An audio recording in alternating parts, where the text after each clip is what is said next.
Assalamualaikum warahmatullahi wabarakatuh. Alhamdulillahi rabbil alamin. Wa bihi nasta'in ala umurid dunya waddin. Asyhadu an la ilaha illallah wa asyhadu anna Muhammadan abduhu wa rasuluh. Allahumma fasholli wa sallim ala hadan nabil karim wa ala alihi wa sahbihi wa sallam ajma'in. Bapak-bapak dan ibu-ibu jamaah salat zuhur yang dirahmati oleh Allah Subhanahu wa taala. Yang pertama sekali kita sama-sama mengucapkan syukur alhamdulillahi rabbil alamin. Pada siang yang berbahagia ini masih Allah berikan waktu dan kesempatan buat kita bersama hadir di masjid yang megah ini dalam rangka berubudiyah, bertakwa kepada Allah Subhanahu wa taala. Kita tinggalkan segala aktivitas kita di luar masjid. Terbayang bagi kita bahwa kehidupan akhirat itu lebih kekal dan lebih mulia ketimbang kehidupan dunia yang saat ini kita rasakan. Salawat dan salam mudah-mudahan sampai kepada Nabi kita Muhammad sallallahu alaihi wasallam. Lewat bacaan salawat itu mudah-mudahan kita mendapatkan syafaat yang tiada nanti kita memperoleh syafaat, hanya pertolongan dari Allah dan pertolongan dari Nabi kita Muhammad sallallahu alaihi wasallam ditambah dengan yaitu amal-amal soleh yang kita lakukan. Judul kajian kita pada zuhur yang berbahagia ini dalam sebuah hadis Nabi Muhammad sallallahu alaihi wasallam, hadis riwayat Bukhari dan Muslim. Itu kata Nabi, ada 5 hak muslim sesama muslim. Haqqul muslimu alal muslim khamsun. Hak muslim yang satu kepada muslim yang lainnya ada 5. Bapak-bapak sedang jamaah yang dirahmati oleh Allah Subhanahu wa taala, kalau kita berbicara tentang hak, dikala hak itu tidak ditunaikan, dikala hak itu diabaikan, dikala hak itu dilanggar, kalau kita yaitu melakukan hak itu, maka kita akan memperoleh yang namanya pahala dari Allah Subhanahu wa taala. Apabila kita mengabaikan, tidak menunaikan hak itu, maka kita memperoleh namanya dosa dari Allah Subhanahu wa taala. Apa itu hak kita sesama kita? Yang pertama, hak kita sesama kita menjawab salam. Mengucapkan salam itu hukumnya sunat muakkad. Apa itu sunat muakkad? Sunat muakkad apabila dikerjakan sangatlah beruntung, apabila ditinggalkan sungguhlah merugi. Salah satunya adalah mengucapkan salam bila kita bertemu sesama kita. Pertemuan kita itu ada ibadah di dalamnya.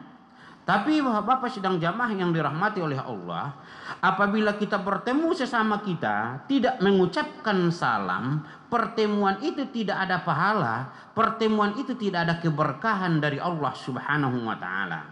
Kalau kita bertemu hanya mengucapkan selamat pagi, selamat sore, selamat malam dan selamat berjumpa, tidak dijawab dengan selamat pagi, selamat malam, selamat berjumpa, maka tidak ada dosa bagi kita yang mendengar ucapan itu dan tidak ada pahala bagi si penyebut yaitu ucapan itu.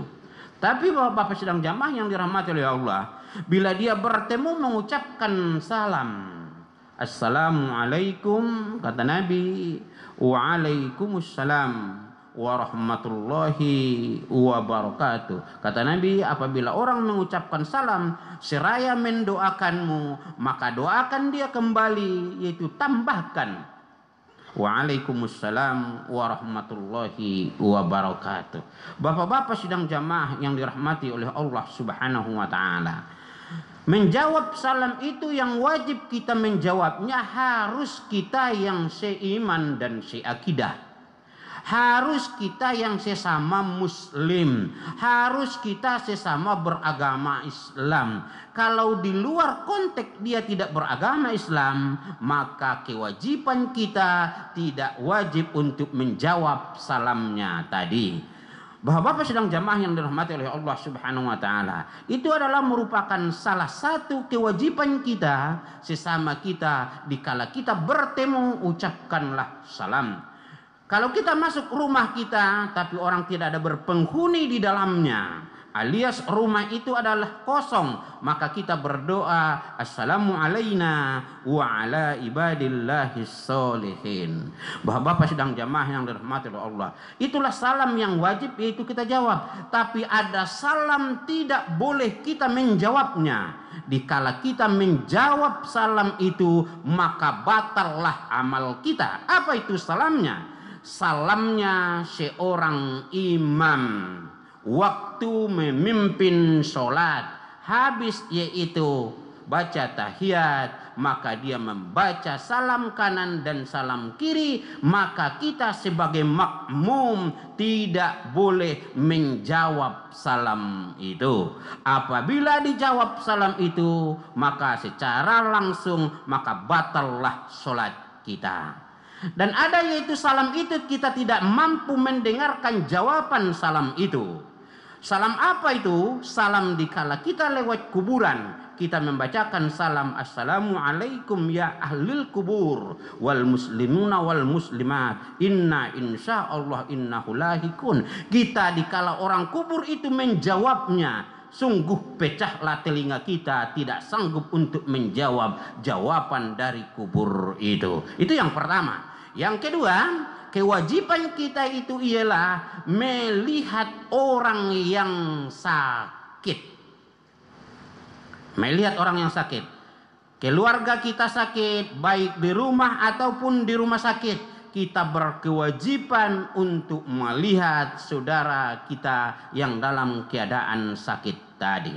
Nah, Bapak-bapak sedang jamaah yang rahmatullah, di dalam suatu riwayat disampaikan bahwa Nabi kita Muhammad sallallahu alaihi wasallam setiap dia ke masjid, dia selalu diludahi oleh seorang pemuda. Yang pemuda itu tidak lain dan bukan adalah seorang yang diberikan upah yang sangat besar oleh yaitu Abu Lahab dan Abu Jahal.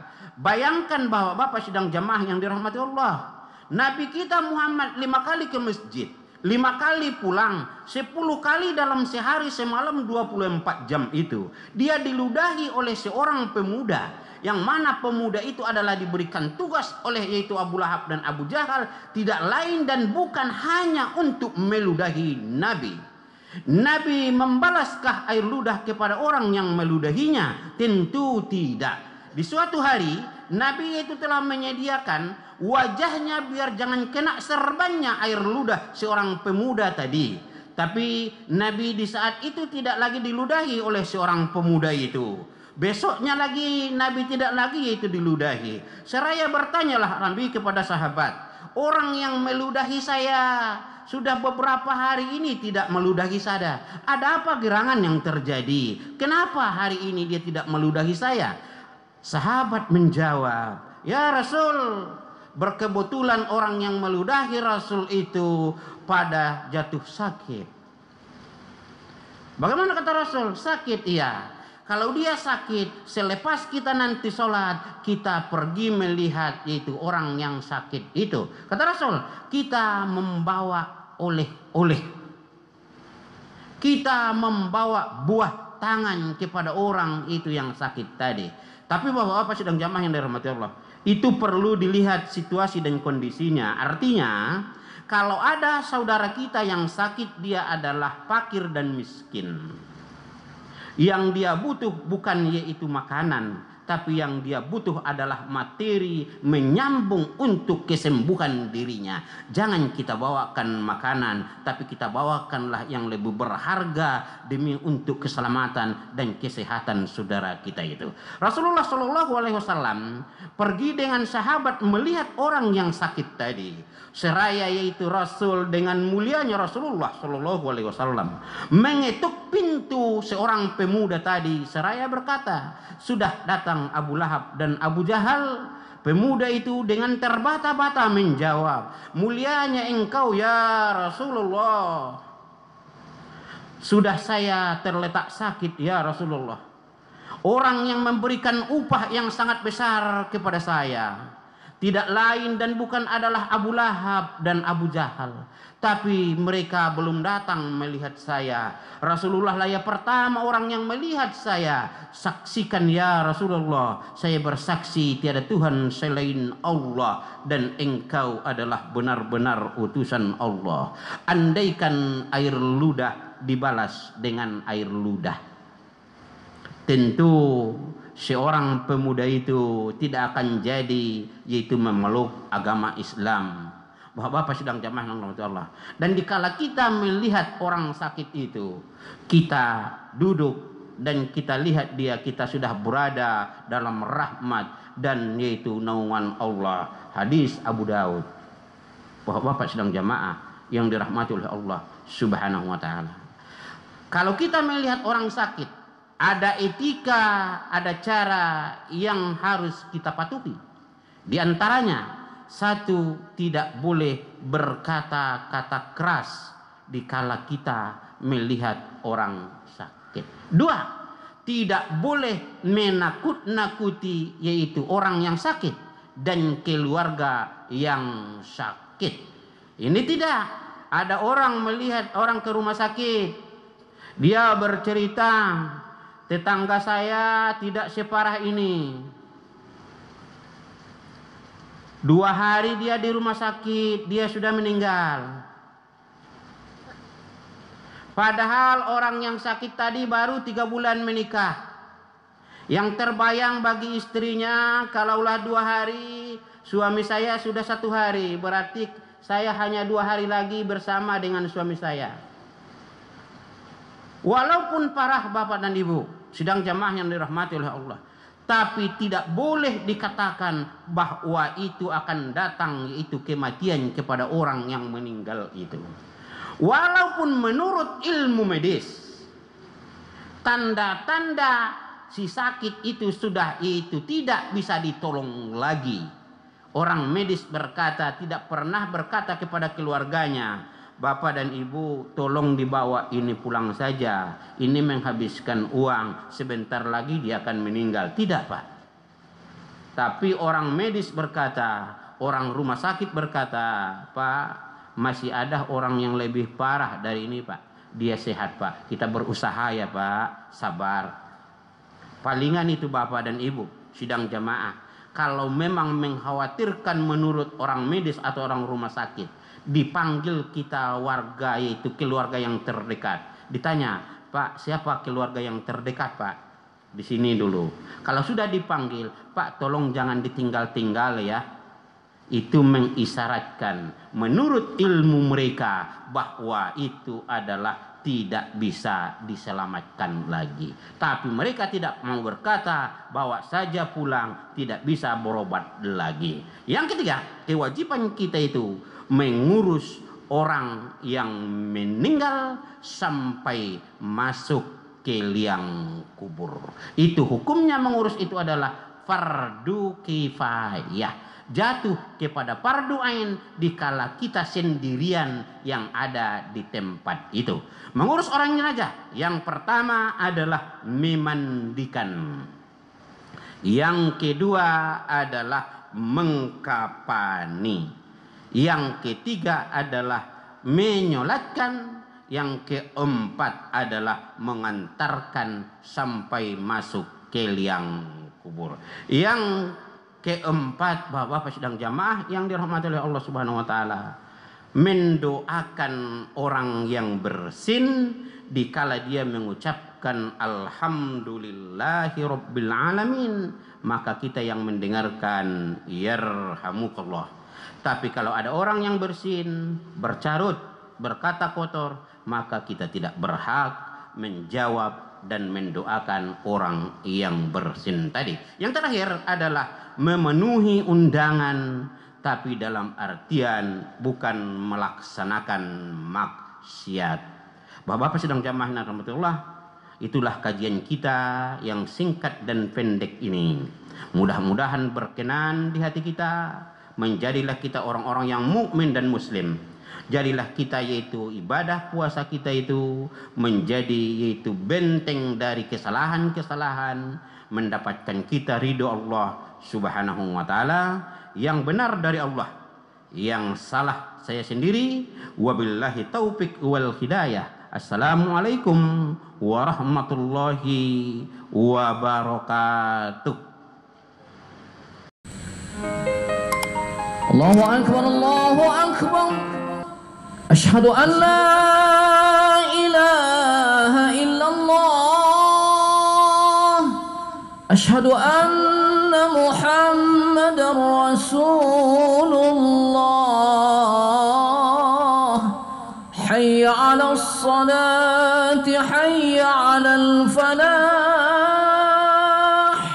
Qad qamatis salat, قد قامت الصلاة. الله أكبر، الله أكبر. لا